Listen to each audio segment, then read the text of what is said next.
Hey guys, Mega Mr. Van here, and this is the fourth video in the 8-part series. That means we are halfway through of critical issues in education. In this video, we're going to be looking at virtual reality and more specifically VR headsets. So virtual reality headsets such as the ones like Oculus or Samsung or even Google Cardboard.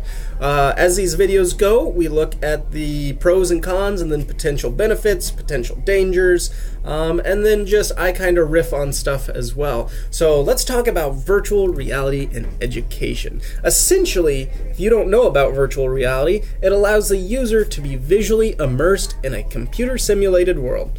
They're not bound by what is presented as they have this 360-degree view so they can look around, and more importantly, they can go explore, move around this entire environment. VR in education really opens up the possibilities of virtual field trips more than 5 years ago when we were talking about virtual field trips using Google Earth.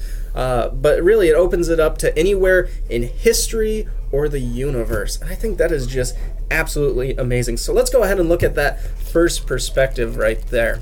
So really, when we're talking about VR, I just see this ability for it to open up the chance to explore any time period in history.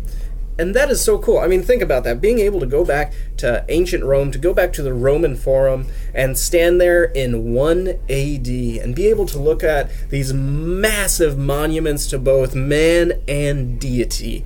That would just be so incredible. Or being able to go to ancient Greece and just stand on the Acropolis and just look up in all of its full glory, if you will, to see these massive shining marble statues everywhere. I think that would be so cool. Or in other cases, you could go back to the American Revolution. You could watch it play out. You could take a first-person view of what is happening. You could follow George Washington throughout all of the American Revolution. And just opportunities like that, I think, have this tremendous benefit within education for VR. I also think another thing about VR that it opens up something that people honestly might not otherwise ever have this opportunity is to view different places, different worlds even. Go stand on the moon of Titan or Europa. Go stand on Mars. Explore Olympus Mons. Or be shrunk down. Look at the inner workings of a cell. See it first person, first hand, what is actually happening.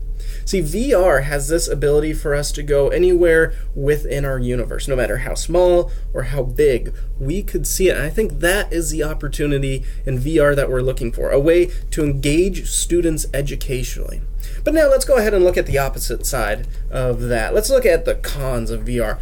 First off, it is very, very, very costly. I believe an Oculus headset right now costs, I think, $600, and then on top of that, you need to have a gaming system that can handle that kind of processing power.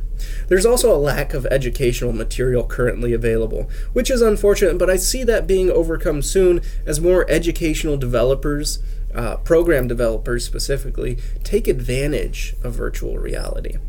But right now, as it stands, it's very costly and it's very limited. And then we also need to talk about, right now, we can only have essentially one person in a VR environment at the same time, specifically within the classroom setting. So, you have one kid experiencing it. Do you let kids take turns? Do you put it on the board so you can see what they're seeing? Honestly, it is quite limited in this sense, but as it progresses through time, I have a feeling we're going to start seeing that change. Now, potential benefit, I've already talked about this within the pros, but it's that hands-on learning for history and science. Being able to walk around, explore, to understand the context in which history was taking place. I remember in all of my history classes, just kind of sitting there and reading about it. I got to use my imagination and creativity, which nothing is wrong with that, but I always wanted the ability to see it as it was, to be able to place my hand on a column, to understand what was going on. And even for science, just being able to shrink down to the size of a molecule, watch those reactions in real time to see what's happening.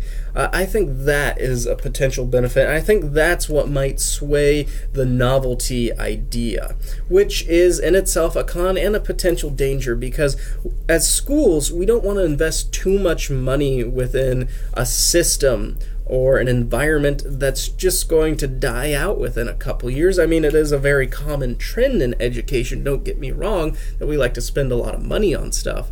But to be honest, we don't want to put all of our eggs in that basket and watch it fail, especially now as there is very little or a lack of software. The potential danger is really that it's a current fad and that it's just going to blow over, it's going to go away. And then again, it's costly. We don't want to be losing money for our school, especially private schools where that money is very, very scarce. Hey, check out the sources below. If you have any questions or comments, please leave those within the comment section, and thanks for watching.